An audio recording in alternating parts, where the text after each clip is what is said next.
Have you ever wondered why people can be so selfish even when they know it hurts others? Is selfishness just human nature, or is there something deeper, something they never taught us in school? Welcome to Egopedia, where we dive into the psychology of who we really are and why we do what we do. In today's episode, we are uncovering the hidden roots of selfishness, and trust me, the answers might surprise you. Why are we so selfish? Answers you never heard in school. Selfishness is often portrayed as a moral failing, a flaw in character that must be corrected through discipline, empathy, or education.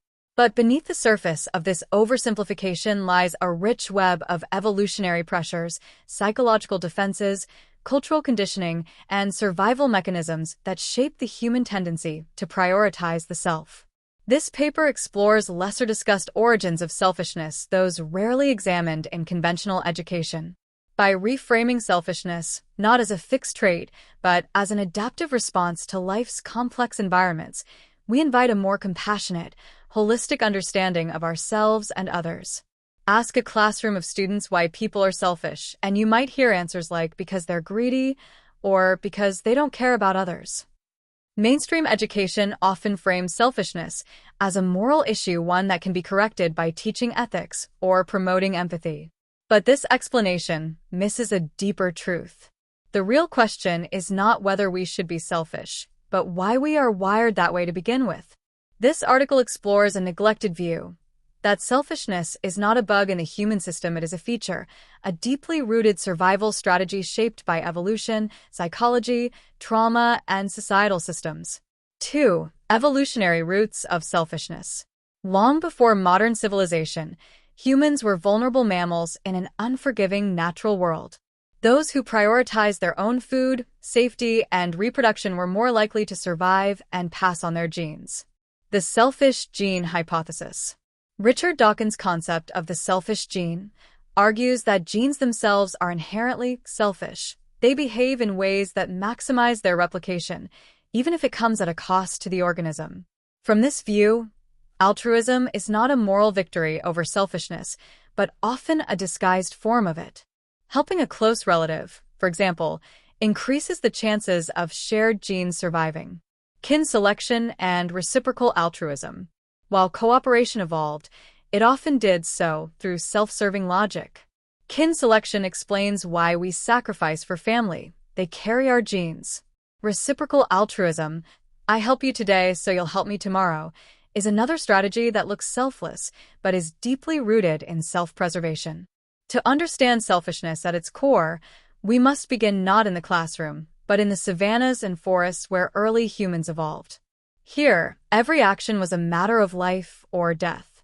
Our ancestors were not guided by ethics classes or moral doctrines, they were shaped by pressures to survive, reproduce, and protect their offspring. In such an environment, being selfish was not a character flaw. It was an evolutionary advantage. 2.1 Survival first. The default setting of life. All living organisms from bacteria to humans are fundamentally driven by one primal directive: survive long enough to reproduce. In this context, prioritizing one's own food, safety, and reproductive opportunities was not only rational but essential. Early humans who risked their own lives too often for others, or who gave away limited resources without reciprocity, were less likely to survive and pass on their genes. Meanwhile, those who protected their own interests, food, shelter, mating partners, were more likely to thrive. Over thousands of generations, these traits became encoded into our biology and psychology. 2.2 The selfish gene hypothesis. In 1976, evolutionary biologist Richard Dawkins introduced the now famous concept of the selfish gene. Contrary to popular misinterpretation, Dawkins did not claim that humans are inherently selfish in a moral sense. Rather, he argued that genes behave selfishly by promoting behaviors that increase their own chances of replication, even if those behaviors are costly or altruistic at the surface. For example, a bird that warns its flock of an approaching predator might seem altruistic. But if that flock includes close relatives who share the same genes, the behavior ensures the survival of those genes. Thus, what looks like selflessness may be a genetically strategic move. This view revolutionized how we understand behavior. It's not about what's good or bad, but what works to pass on genetic material. 2.3 Kin selection. Selfishness in disguise. Evolutionary theory also explains why we're more likely to make sacrifices for our family. This is known as kin selection. Since close relatives share a high percentage of our genetic code, helping them survive indirectly helps our own genes continue to the next generation. Consider the common expression, blood is thicker than water. From an evolutionary standpoint, this bias is not irrational, it's genetically advantageous. When a parent risks their life for their child, or siblings band together in tough times, it reflects deep evolutionary programming. Protect the gene pool. 2.4 Reciprocal altruism. Trading favors for survival. Not all acts of generosity are limited to family. Humans also develop the ability to form mutual aid relationships with non-relatives. This strategy is called reciprocal altruism. You scratch my back today, and I'll scratch yours tomorrow. This form of cooperation helped early humans survive in small, interdependent groups. However, the exchange was still fundamentally self-serving. Those who gave too much and received nothing in return were more likely to be taken advantage of and, over time, eliminated from the gene pool. In contrast, those who helped selectively and punished cheaters created a more stable social structure and ensured their own survival. Even modern human behavior reflects this dynamic. We're more generous when we expect reciprocity. We resent people who take, but never give back. Our sense of fairness, in this context, is less about moral virtue and more about evolved expectations of balance. Summary of Section 2. The evolutionary view reframes selfishness not as a moral defect, but as a biological inheritance. We evolved in environments where looking after oneself and one's genetic interests was critical to survival. While cooperation and kindness also evolved, they did so within systems that still prioritize the self and the survival of one's genes. This helps explain why selfish tendencies are so persistent, even in modern societies that emphasize sharing and compassion. Evolution may have gifted us with empathy, but it also hardwired us for selective generosity, strategic alliances, and self-preservation. 3. Psychological mechanisms. Defending the self. From a young age, humans develop psychological defenses to preserve the sense of self. These defenses often manifest as selfish behavior not out of malice, but as a way to feel safe, seen, and in control. 3.1 Ego as a survival tool. The ego is frequently misunderstood as arrogance. In psychological terms, it's simply the part of the mind that mediates between desires and the external world. A strong ego helps you assert your needs and boundaries. A wounded one may overcompensate through narcissism or aggression. Selfishness often masks fear, insecurity, or unmet emotional needs. 3.2 Scarcity mindset and learned behavior. Children who grow up in environments where love, attention, or resources are scarce often develop a scarcity mindset. This can lead to hypercompetition and a deep belief that there's not enough to go around. Selfishness, in this case, is not a choice, it's a learned survival mechanism. If evolution provided the blueprint for selfishness, psychology constructed the internal walls. Beyond our biological wiring, selfish behavior is often shaped by emotional conditioning and mental defense systems, many of which develop long before we are aware of them. In this section, we explore how the human mind learns to protect itself by prioritizing the self, especially in environments of emotional threat or instability. Selfishness, in this context, isn't a calculated act of greed. More often, it is a defense mechanism designed to protect the vulnerable parts of the psyche from perceived danger, rejection, or deprivation. 3.1 Ego as a survival tool, not an enemy. In pop culture, the term ego is frequently demonized. We're told to kill the ego, or let go of the ego, to achieve enlightenment. But in classical psychoanalytic theory, the ego isn't evil, it's essential.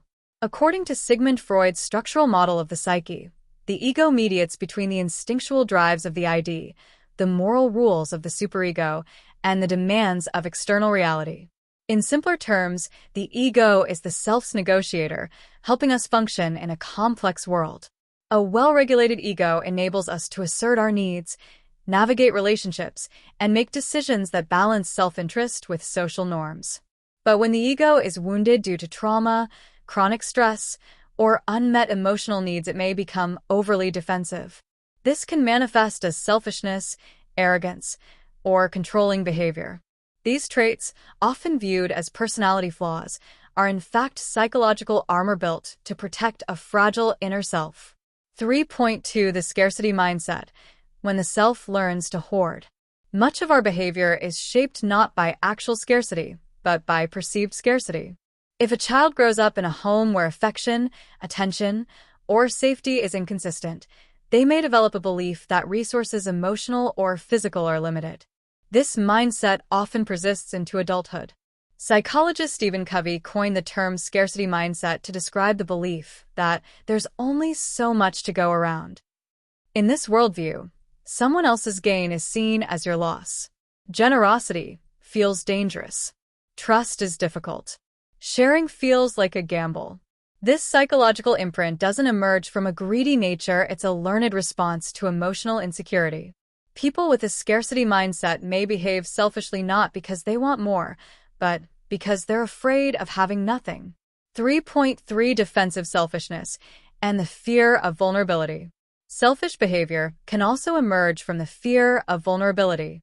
To open up to others, to give without conditions, or to love without guarantees requires emotional risk. For those who have experienced betrayal, neglect, or abandonment, vulnerability is equated with pain. In response, the psyche may construct a version of the self that appears independent, guarded, or emotionally self-serving. Relationships may become transactional. Intimacy may feel suffocating, and even acts of kindness might be viewed through the lens of "what's in it for me?" Here, selfishness is a way to avoid emotional injury. It's not the sign of an unfeeling person, but the strategy of someone who has learned to equate closeness with danger. 3.4 The role of self-esteem and identity. Our level of self-esteem also plays a major role in how we treat others. When individuals feel chronically unworthy or undervalued, they may overcompensate by seeking dominance, praise, or control, all of which can appear selfish to those around them. Ironically, the more fragile the self-image, the more fiercely one may defend it through self-centered behavior. Insecure people may become hyper-focused on themselves in an effort to manage their inner chaos. This is not true narcissism, but rather a form of identity maintenance, the ego's desperate attempt to stay intact. 3.5 Social conditioning and the good person mask. Many people, especially those raised in environments where worth was tied to obedience or performance, learn to suppress their needs in order to be seen as good. Over time, this suppression can build resentment, emotional fatigue, and a subconscious rebellion. Eventually, the pendulum swings the other way towards self-preservation and assertiveness, sometimes in exaggerated or selfish forms. This is the result of emotional repression catching up with the self. What may appear as sudden selfishness is often the emergence of long-ignored needs. Summary of Section 3. Psychologically, selfishness is not always a calculated or malicious act. It is often a defensive posture, a response to unmet emotional needs, trauma, or deeply ingrained survival instincts. Whether it stems from fear of scarcity, wounds to the ego, or a desire for self-preservation, selfish behavior is frequently a symptom of a deeper psychological struggle. Understanding this truth allows us to replace judgment with curiosity. Rather than ask, "Why is this person so selfish?" a more productive question might be, "What are they protecting?" Or, "What fear lies underneath this behavior?" By exploring selfishness through the lens of emotional defense, we begin to see not just what's wrong with people, but what they've lived through. For cultural programming and capitalist reinforcement, our economic and social systems often reward selfishness, even if they discourage it morally. 4.1 Individualism versus collectivism. In Western cultures, particularly in the US, individualism is a dominant value. Success is measured by personal achievement, and looking out for number one is often celebrated. Schools may teach kindness, but society rewards competition. 4.2 The myth of the rational self-interest. In classical economics, humans are seen as rational actors who maximize their own utility. This view, taught in business and policy schools, implicitly promotes selfishness as both natural and optimal. But real humans are not always rational, and we are certainly not always selfish for gain alone. If biology and psychology provide the inner framework for selfishness, culture acts as the external architect. The societies we grow up in do not simply shape our language and customs, they program our values, define our roles, and most importantly, they tell us what success looks like. In many modern societies, especially capitalist and individualist ones, selfishness is not just tolerated, it's incentivized and normalized. Contrary to what we're taught in moral education, many of the systems we live under actively reward self-interest, competition, and accumulation, even while preaching the virtues of kindness and cooperation. 4.1 Individualism. The cult of the autonomous self. In many Western cultures, particularly the United States, the idea of the independent individual is romanticized. The self-made man, the entrepreneur, the lone genius, these figures dominate cultural narratives. Success is seen as the result of personal ambition, grit, and self-prioritization. This cultural framework promotes a belief that your life is your responsibility alone. Needing help may be viewed as weakness. Sacrificing too much for others is discouraged. And while generosity is still praised, it is often seen as a virtue of the already successful, rather than a path to success itself. In such a context, selfishness becomes a survival strategy not just for material needs, but for dignity, identity, and social status. 4.2 Capitalism and the incentive to prioritize the self. Capitalism, as an economic system, thrives on competition, consumption, and individual gain. At its core, it functions on the idea that people are rational actors who seek to maximize their own benefit. This assumption is baked into everything from market theory to business school education. In this system, helping others may be admirable, but it's not rewarded economically unless it leads to profit. Generosity is often packaged and sold as a brand strategy, corporate social responsibility. Success is measured by how much one owns, not by how much one contributes to collective well-being. Even basic human needs, healthcare, education, housing are often treated as commodities rather than rights. This scarcity-based competition for basic necessities naturally encourages self-prioritization. In many cases, being selfless could actually lead to economic vulnerability. Thus, the system trains us to ask, what's in it for me? Not because we're immoral, but because the system punishes the unselfish and rewards the strategically self-centered. 4.3 The double standard of altruism. Interestingly, while society rewards selfish success, it also morally idealizes selflessness, but only when it is performed by certain groups. For example, caregivers, parents, especially mothers, teachers, and service workers are expected to give endlessly, often without recognition or fair compensation. Meanwhile, CEOs, celebrities, and entrepreneurs are praised for giving back, a phrase that implies they took first and are now being benevolent. This cultural contradiction teaches that selfishness is acceptable if you win first. Altruism becomes a luxury for the privileged, not a norm for everyone. The result? We internalize conflicting messages. Be kind, but not at your own expense. Care for others, but only once you've secured your own status. Don't be selfish unless it gets you ahead. This moral confusion creates tension in our values and behavior, often leading to guilt, resentment, or confusion when we try to balance self-interest and social good. 4.4 Media, marketing, and the engineering of desire. The modern consumer economy thrives by convincing people they are not enough, not rich enough, not attractive enough, not safe enough. Marketing plays directly into the ego's insecurities, promoting products and lifestyles that promise fulfillment through ownership and comparison. We are taught to prioritize personal gain, treat yourself culture, compete for attention, influencer economy, define our worth by status, appearance, and possessions. Over time, This environment produces what psychologist Eric Fromm called marketing characters, people who view themselves and others as commodities, constantly seeking advantage, validation, and relevance. In such a climate, selfishness becomes an adaptive response to maintaining one's value in a hyper-competitive social marketplace. For point 5, the cultural myth of the rugged hero.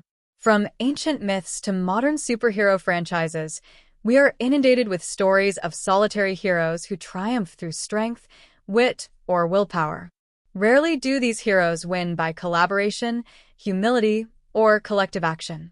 This narrative reinforces the belief that individual success is superior to collective harmony. The ideal person is self-reliant, bold, and competitive, not interdependent, caring, or empathetic. Even in educational systems, students are encouraged to outperform rather than outcollaborate. We reward the top scorer, the fastest, the smartest, not necessarily the most compassionate. This storytelling model instills a subtle but powerful belief. To win in life, you must put yourself first because no one else will. Summary of Section 4. Culture doesn't just reflect our values, it shapes them, molds them, and often distorts them. While most schools teach kindness and cooperation, the broader culture through economics, media, and role models often promotes a different lesson. Selfishness is efficient. Self-interest is rewarded. Competition is the rule. This creates an inner conflict.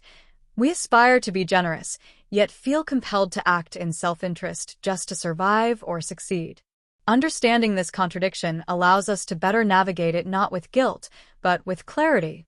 Selfishness, when seen through the lens of cultural programming, is not always a failure of character. Often, it is a form of adaptation to the values and systems around us.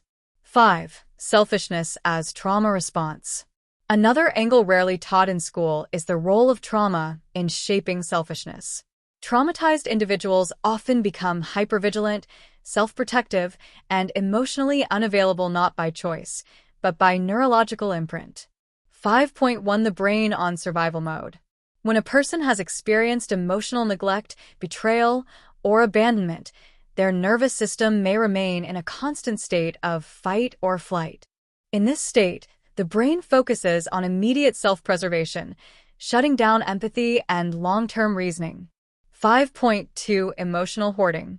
People who didn't receive emotional nourishment in childhood may grow into adults who hoard love, attention, or validation.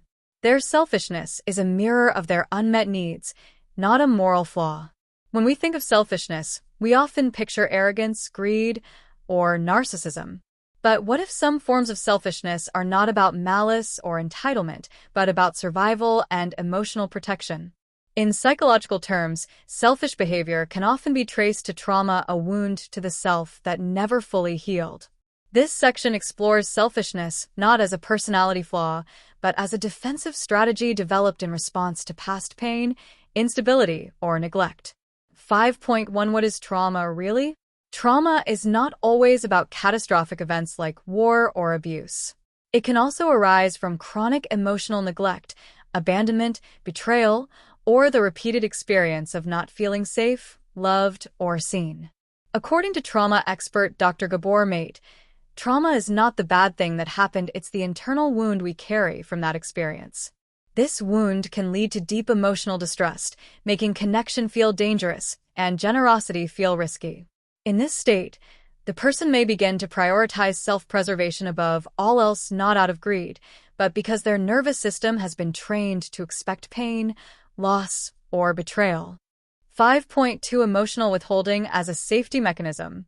People who have been emotionally wounded often develop a pattern of withholding love, attention, time, or even basic compassion. They may appear cold, distant, or self-focused. But this withholding is usually not about harming others, it's about preventing further injury to themselves. To give emotionally, one must feel safe enough to be vulnerable. But for the traumatized self, giving feels like exposure. Every act of sharing becomes a potential risk. What if I give and get nothing back? What if they leave? What if I get hurt again? So, the mind rationalizes selfish behavior as protection. The subconscious belief becomes, if I don't need anyone, I can't be hurt by them. 5.3 Trauma and hyperindependence. One common trauma response is hyperindependence, the refusal to ask for help, share burdens, or rely on others. While this may look like confidence or strength, it is often rooted in early experiences where dependence led to disappointment or pain. Children who had to take care of themselves emotionally or physically often grow into adults who believe, consciously or not, that it's me against the world. In this state, self-focus becomes a necessity. Emotional resources are tightly guarded. Acts of care are transactional, and relationships may be avoided unless they serve a clear purpose. This is not selfishness as entitlement. It's selfishness as armor. 5.4 Narcissism and the wounded inner child. In more extreme cases, unresolved trauma may lead to narcissistic tendencies, inflated self-importance, lack of empathy, and constant need for validation. While it's easy to demonize narcissists, modern psychology increasingly views narcissism as a coping mechanism, a grandiose mask worn to hide a deep sense of inadequacy, shame, or abandonment. The selfish behavior of a narcissist isn't rooted in strength, it's driven by emotional starvation. The person is constantly seeking external approval to fill an internal void. As trauma therapist Pete Walker notes, many narcissists are simply developmentally arrested, emotionally stuck at the stage where they learned the world was unsafe, and the only way to get attention was through domination or performance. 5.5 Childhood conditioning and attachment wounds. Attachment theory also offers powerful insight into selfish behavior. Our earliest relationships, especially with caregivers, teach us whether the world is safe, people are reliable, and whether we are worthy of love. Avoidant attachment often results in emotional detachment and self-reliance, where individuals act selfishly to protect their emotional independence. Anxious attachment may cause someone to appear selfishly demanding, always seeking attention, reassurance, or control. Disorganized attachment, often resulting from abuse or chaos, leads to inconsistent behavior, at times overly giving, at other times withdrawing completely. In all cases, the root is the same: a wounded inner self trying to find stability through strategies that prioritize self-interest. 5.6 Compassionate reframing, from judgment to understanding.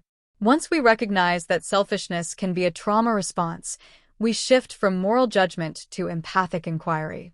Instead of asking, "Why is this person so selfish?" we can begin to ask, "What happened to them? What fear is this behavior protecting them from? What unmet need are they still trying to fulfill?" This does not excuse harmful behavior, but it offers a more complete picture and opens the door to healing. When people feel emotionally safe, seen, and valued, their need to self-protect through selfishness often diminishes. Healing the trauma heals the behavior. Summary of Section 5. Selfishness is not always the product of ego or greed. Often, it is the residue of unhealed emotional wounds, patterns formed in childhood or during moments of deep betrayal and fear. In these cases, selfishness functions as a shield, a way to survive in a world that once felt unsafe or unkind. Understanding selfishness through the lens of trauma allows us to move past blame and toward compassion, accountability, and healing. 6. Rethinking selfishness, from judgment to understanding. Rather than condemning selfishness, we should ask what it reveals about the individual or the system they live in. Is the person protecting themselves from perceived threats? Have they learned that being selfless leads to exploitation? Are they acting from fear rather than malice? Understanding these questions helps move us from moralizing to healing. By now, it becomes clear that selfishness is not a single behavior with a single cause. It is a multifaceted response rooted in biology, psychology, culture, and life experience. And yet, we're taught from a young age to judge it harshly, to see it as a moral failing, a sign of immaturity or bad character. But what if that's the wrong frame? Instead of labeling selfishness as bad, what if we saw it as informative, a clue, a mirror, a signal that something deeper is at play? This final section explores the paradox of selfishness, the difference between harmful self-interest and healthy self-respect, and offers a way to move beyond shame and blame into mature self-awareness. 6.1 The false dichotomy. selfish versus selfless. Most people are taught to think in binary terms. You're either selfish, bad, or selfless, good.